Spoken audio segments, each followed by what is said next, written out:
Guy Thatcher served in the Canadian Forces for 25 years. He was a tank officer, a helicopter pilot. The list goes on. He then went on to his second full career as a consultant. In his time off, he volunteers at the hospice at May Court. He skis, scuba dives, and even square dances. Those aren't the reasons Guy Thatcher is here, though. The Camino de Santiago is at 70.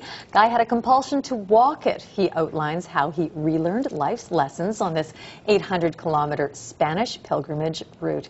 His book is really a journal called A Journey of Days. Good to have you here, Guy. Well, it's nice to be here, Leanne. So your family sort of probably did the double take when you said, this is something that I want to do, because it's sort of, this is a religious pilgrimage, and you don't call yourself an overly religious person.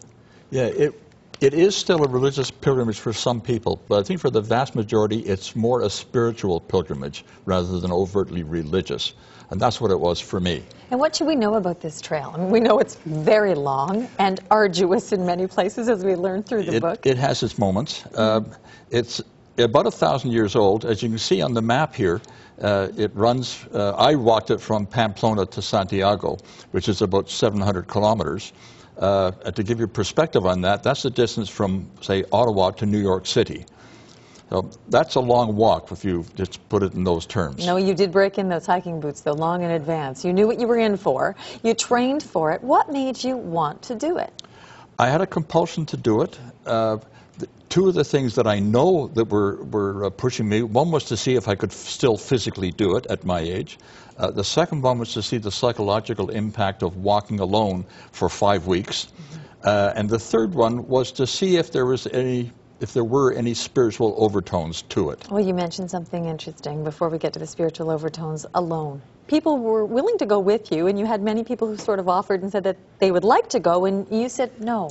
No, I wanted to walk it alone, and I did that for about 2 weeks.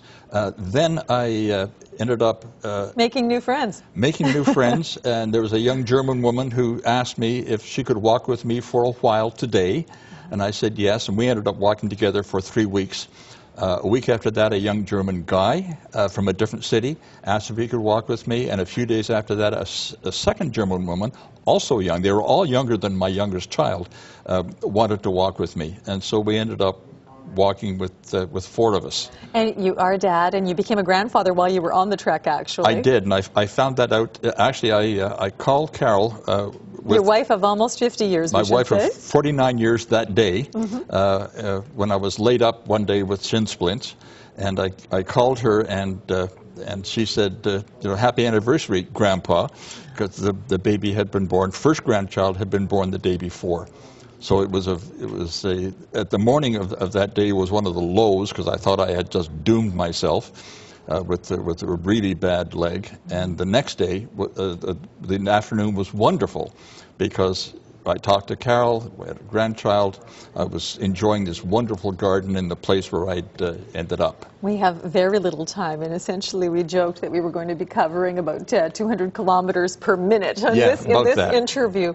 But what are some of the lessons that you did learn, just a couple that you'd share to impart with viewers who perhaps have never made the time or had the ambition to do something quite as adventurous, but maybe could benefit from your time spent on the trail? 3 big ones for me. One was the only time you have is right now.